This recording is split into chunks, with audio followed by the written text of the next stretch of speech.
दक्षिणामूर्तये नमः।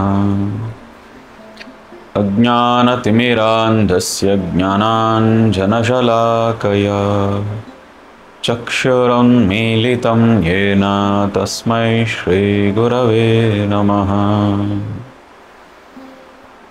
ॐ सहना भवतु सहनो भुनक्तु सह वीर्यं करवावहै तेजस्विनावधीतमस्तु मा विद्विषावहै।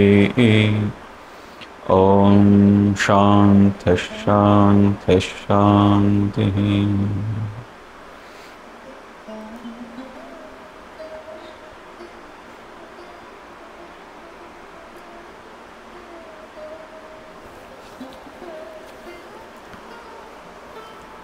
ಈ ತುಂಬ ಜನ ಹೇಳ್ತಾರೆ ದೇವರಿದಾನ ಇಲ್ವಾ?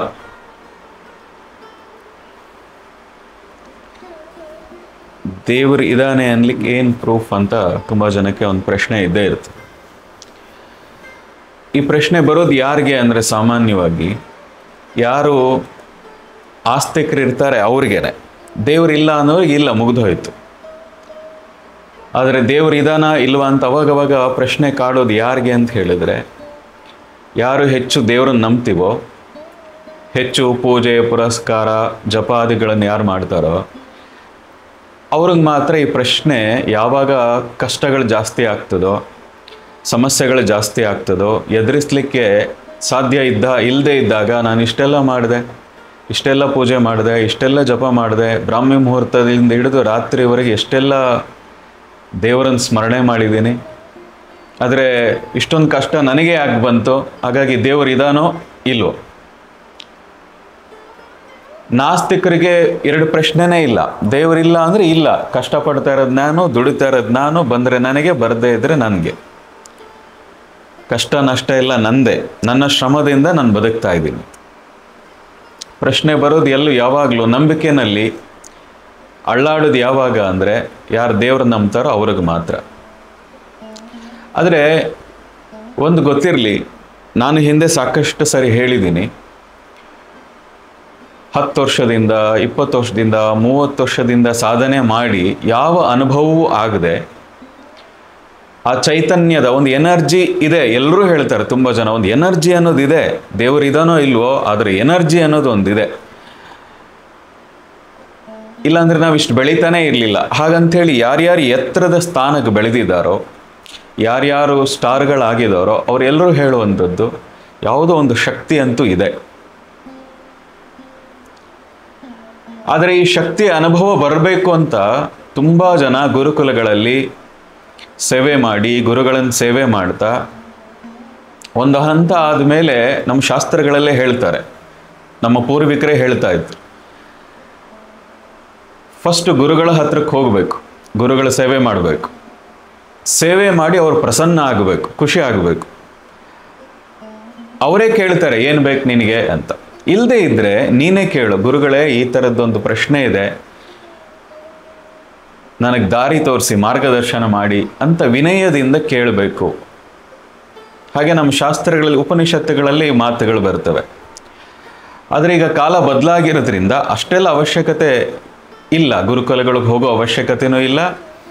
10 ವರ್ಷ 100 ವರ್ಷ ಯಾವುದೋ ಕಾಡಲ್ಲಿ ಎಲ್ಲೋ ಹಿಮಾಲಯದಲ್ಲಿ ತಪಸ್ಸು ಮಾಡೋ ಅವಶ್ಯಕತೆಯೂ ಇಲ್ಲ.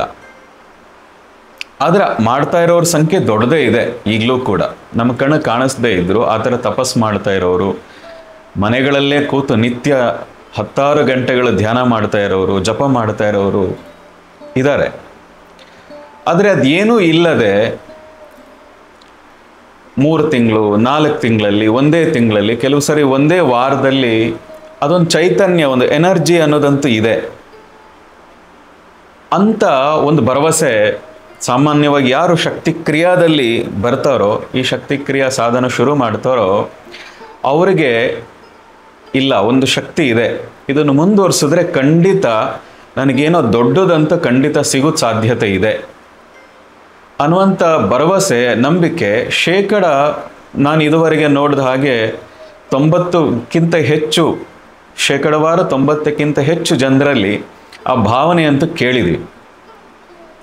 ಆದರೆ ಈ ಸಾಧನೆ ಮಾಡ್ತಾ ಮಾಡ್ತಾ ಆ ಅನುಭವ ಆದರೂ,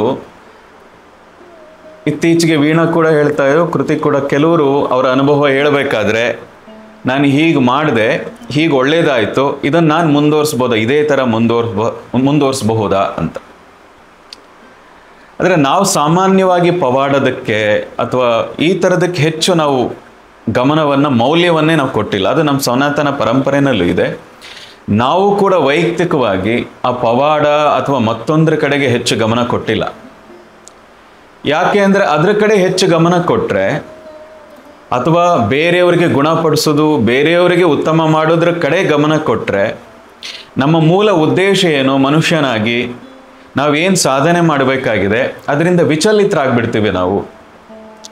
ರಾಮಕೃಷ್ಣ ಪರಮಹಂಸರಾದಿ ಎಲ್ಲರೂ ಹೇಳ್ತಾ ಇರ್ತಾರೆ, ಯಾರೋ ವಜ್ರವನ್ನು ತಗೊಳ್ಬೇಕು ಅಂತ ಹೊರಟನಂತೆ, ವಜ್ರ ಹುಡುಕ್ತಾ ಹೊರಟ್ರೆ ಅವನಿಗೆ ಮೊದಲು ಬೇರೆ ಬೇರೆ ಥರದ ತಾಮ್ರ, ಹಿತ್ತಾಳೆ, ಈ ಥರದ ಸಾಕಷ್ಟು ಪಾತ್ರೆಗಳ ಗುಡ್ಡೆ ಕಾಣಿಸ್ತಂತೆ. ಒಂದಷ್ಟು ಜನ ಹೋಗಿದ್ರು,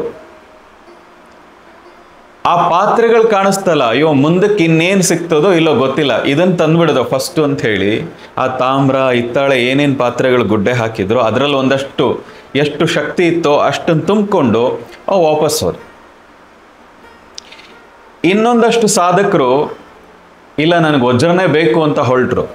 ಆದರೆ ಅದಕ್ಕಿಂತ ಮುಂದೆ ಹೊರಟ್ರೆ ಅಲ್ಲಿ ಬೆಳ್ಳಿ ಗಟ್ಟಿಗಳು, ಬೆಳ್ಳಿ ನಾಣ್ಯಗಳು ಅದನ್ನು ಗುಡ್ಡೆ ಹಾಕಿದ್ದು ಕಾಣಿಸ್ತು.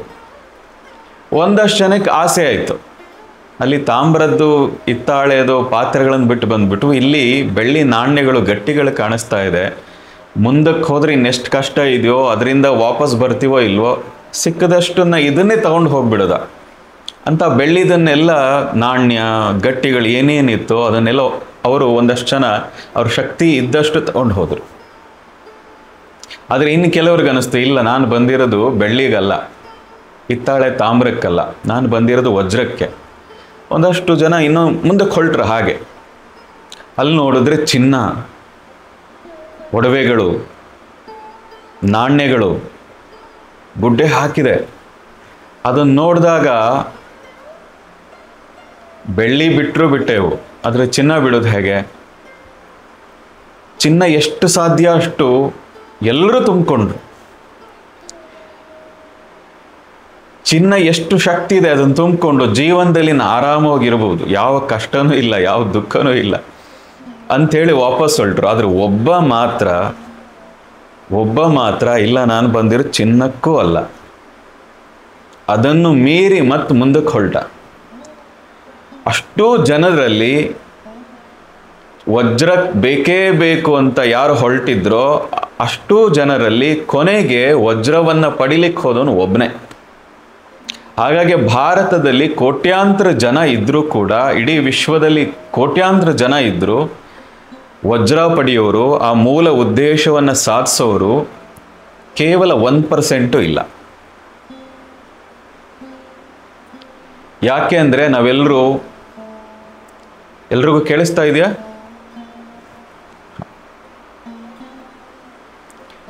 ನಾವೆಲ್ಲರೂ ಏನನ್ನು ಪಡೆಯಬೇಕು ಅಂತ ಹೊರಟಿರ್ತೀವೋ ಅದನ್ನು ಬಿಟ್ಟು ಬೇರೆದನ್ನು ಮಾಡೋಕ್ಕೆ ಹೋಗ್ಬಿಡ್ತೀವಿ. ನಾನು ಹಿಂದೆನೂ ಸಾಕಷ್ಟು ಸರಿ ಹೇಳಿದ್ದೀನಿ, ಯಾರ್ಯಾರು ಹಿಂದಿನಿಂದ ಸಾಧಕರಿದ್ದಾರೋ ಅವರೆಲ್ಲರ ಜೀವನ ನೋಡಿದ್ರೆ, ನೀವು ಶಂಕರರದೇ ಜೀವನ ನೋಡಿದ್ರೆ ಅವರೆಲ್ಲೂ ಪವಾಡ ಮಾಡೋಕ್ಕೆ ಹೋಗಲೇ ಇಲ್ಲ. ಅವರು ಜೀವನವನ್ನೇ ಪವಾಡವಾಗಿ ಇಟ್ಕೊಂಡಿದ್ರು.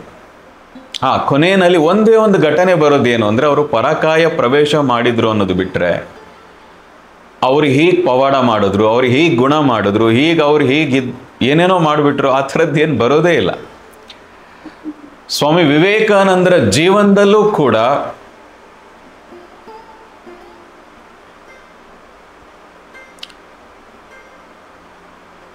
ಹಿಂದೆನೂ ಹೇಳಿದ್ದೆ, ಅವರು ಸುತ್ತಾಡ್ತಾ ಪವಹರಿ ಬಾಬಾ ಅಂತ ಬಹಳ ಅವತ್ತಿನ ಕಾಲದ ಬಹಳ ದೊಡ್ಡ ಪವಾಡ ಪುರುಷ,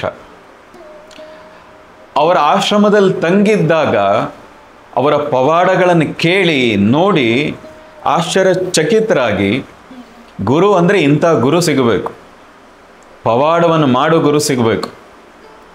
ಹಾಗಾಗಿ ರಾಮಕೃಷ್ಣ ಪರಮಹಂಸರಿಗಿಂತ ಪವಹರಿ ಬಾಬನ್ನೇ ಯಾಕೆ ನಾನು ಸ್ವೀಕರಿಸಬಾರದು ಅಂತನೂ ಅವ್ರಿಗೆ ಮನಸ್ಸಿಗೆ ಬಂದಿತ್ತು.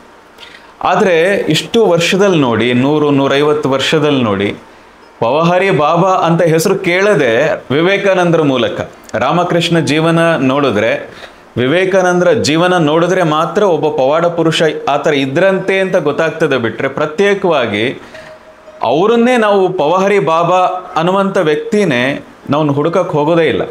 ಆದರೆ ವಿವೇಕಾನಂದರನ್ನು ಹುಡುಕ್ತೇವೆ, ವಿವೇಕಾನಂದರನ್ನು ಆದರ್ಶವಾಗಿ ತಗೊಳ್ತೀವಿ. ಆದರೆ ವಿವೇಕಾನಂದ ಏನು ಪವಾಡ ಮಾಡಿದ್ರು? ಏನೋ ಪವಾಡವನ್ನೇ ಮಾಡಿಲ್ಲ. ಆದರೆ ಯಾಕೆ ಈ ವಿಷಯ ಹೇಳ್ತಾ ಇದ್ದೀನಿ ಅಂದರೆ, ನಾನು ಕೂಡ ಕೆಲವು ಸಂಗತಿಗಳನ್ನು ತೋರಿಸ್ತೀನಿ, ಹೇಳ್ತೀನಿ. ಅದು ಯಾಕೆ ಅಂದರೆ ಒಂದಷ್ಟು ಸಾಧಕರಿಗೆ ಅದು ಇನ್ಸ್ಪೈರ್ ಆಗಲಿ ಅನ್ನೋ ಉದ್ದೇಶ ಬಿಟ್ಟರೆ ನನಗ ಶಕ್ತಿ ಇದೆ ಅನ್ನೋದಕ್ಕೋಸ್ಕರ ಅಲ್ಲ. ಎನರ್ಜಿ ಫೀಲನ್ನು ಎಲ್ರಿಗೂ ಮಾಡಿಸೋ ಉದ್ದೇಶ ಕೂಡ ಒಂದು ಶಕ್ತಿ ಇದೆ, ಇದನ್ನು ಎಲ್ಲರೂ ಪಡಿಬಹುದು, ಸಾಧನೆ ಮೂಲಕ ಎಲ್ರಿಗೂ ಅದನ್ನು ಸಾಧಿಸಬಹುದು ಅನ್ನೋದು ಗೊತ್ತಾಗಲಿ ಅನ್ನೋ ಉದ್ದೇಶ ಬಿಟ್ಟರೆ ಪವಾಡ ಮಾಡೋದೆ, ಗುಣ ಮಾಡೋದೆ, ನನಗಿಂತ ಶಕ್ತಿ ಇದೆ ಅಂತ ತೋರಿಸ್ಕೊಳ್ಳೋದೆ ನಿಜವಾದ ಸಾಧಕನ ಗುಣ ಅಲ್ಲ. ಆದರೆ ಎಷ್ಟೋ ಜನ್ಮಗಳ ಪುಣ್ಯದ ಫಲ, ಎಷ್ಟೋ ಜನ್ಮಗಳ ಸಾಧನೆಯ ಫಲ ಕೆಲವು ವ್ಯಕ್ತಿಗಳಿಗೆ ಆ ಎನರ್ಜಿಯ ಫೀಲ್ ಆಗ್ತದೆ, ಆ ಚೈತನ್ಯದ ಫೀಲ್ ಆಗ್ತದೆ. ಎಸ್, ಇದೊಂದಿದೆ, ನನಗೇನೋ ಇದಾಗ್ತಾ ಇದೆ. ತುಂಬ ಜನ ಕುಂಡಲಿನಿ ಅಂದ್ರೆ ಏನು ಅಂತ ಮಾತಾಡ್ತಾರೆ. ಅನುಭವ ಆಗಿದೆಯಾ ಅಂದರೆ ಪುಸ್ತಕದಲ್ಲಿ ಹೀಗೆ ಹೇಳಿದ್ದಾರೆ, ಪುಸ್ತಕದಲ್ಲಿ ಈ ಎನರ್ಜಿ ಪ್ರಕಟ ಆದರೆ, ಈ ಚಕ್ರ ಜಾಗೃತಿ ಆದರೆ ಹೀಗಾಗ್ತದೆ ಅಂತ ಹೇಳಿದ್ದಾರೆ. ಸ್ಪೈನಲ್ ಕಾರ್ಡಲ್ಲಿ ಎನರ್ಜಿ ಹೀಗೆ ಪಾಸ್ ಆಗ್ತದೆ ಅಂತ ಪುಸ್ತಕದಲ್ಲಿ ಇವ್ರ್ಯಾರೋ ಯೋಗಿಗಳು ಹೀಗೆ ಹೇಳಿದಾರಂತೆ, ಇವ್ರ್ಯಾರೋ ಗುರುಗಳು ಹೀಗೆ ಹೇಳಿದ್ದಾರೆ ಅಂತ ಹೇಳ್ತಾರೆ. ಆದರೆ ಶಕ್ತಿ ಕ್ರಿಯಾದ ಒಂದು ಮಜಾ ಏನು ಅಂದರೆ, ಶಕ್ತಿ ಕ್ರಿಯಾದ್ದೇ ಒಂದು ಪವಾಡ ಏನು ಅಂದರೆ ಅದೇ ಪ್ರಾಣಾಯಾಮಗಳು. ಆದರೆ ರಿದಮ್ ಬೇರೆ, ಅಲ್ಲಿ ಮಾಡೋ ಕ್ರಮ ಸ್ವಲ್ಪ ವ್ಯತ್ಯಾಸ ಇದೆ. ಅದಕ್ಕಿಂತ ಹೆಚ್ಚಾಗಿ ಮುಂದೆ ಸರಿಯಾದವರು ಕೂತಿದ್ದಾರೆ. ಆ ಕಾರಣಕ್ಕೆ ಸ್ಪೈನಲ್ ಕಾರ್ಡಲ್ಲಿ ಇರಲಿ, ದೇಹದಲ್ಲೇ ಒಂದು ಅದ್ಭುತವಾದ ಚೈತನ್ಯದ ಅನುಭವ ಆಗ್ತದೆ. ಇದೊಂದು ಸಣ್ಣ ಸಂಗತಿ ಅಂತ ಅನ್ಕೋಬೇಡಿ, ನೀವು ಸುತ್ತಿದ್ರೆ ಗೊತ್ತಾಗ್ತದೆ ಇದು ಸಣ್ಣ ಸಂಗತಿ ಹೌದಾ ಇಲ್ವಾ ಅನ್ನೋದು. ಈ ಸಾಧನೆಯಲ್ಲಿ ಎಷ್ಟು ಜನ ತೊಡಗಿದ್ದಾರೆ, ಅವ್ರ ಜೊತೆ ಸಂಪರ್ಕದಲ್ಲಿದ್ದರೆ ಗೊತ್ತಾಗ್ತದೆ. ಅನುಭವದಿಂದ ಅವರು ಮಾತಾಡ್ತಾ ಇದ್ದಾರೋ, ಪುಸ್ತಕದ ಆಧಾರದ ಮೇಲೆ ಮಾತಾಡ್ತಾ ಇದ್ದಾರೋ ಅನ್ನೋದು ಗೊತ್ತಾಗ್ತದೆ. ಆಸೆ ಇರೋದು ದೊಡ್ಡದು, ಒಳ್ಳೇದೆ, ನನಗೆ ಇನ್ನೂ ಅದನ್ನು ಸಿಗಬೇಕು ಅಂತ. ಆದರೆ ಸಾಧನೆ ಮಾಡಿ ಎಷ್ಟು ದಿನ ಆಗಿದೆ, ಎಷ್ಟು ದಿನದಲ್ಲಿ ಈ ಅನುಭವಗಳಾಗ್ತಾ ಇದೆ, ಅದನ್ನು ಬಿಟ್ಟಿದ್ದೀವಿ.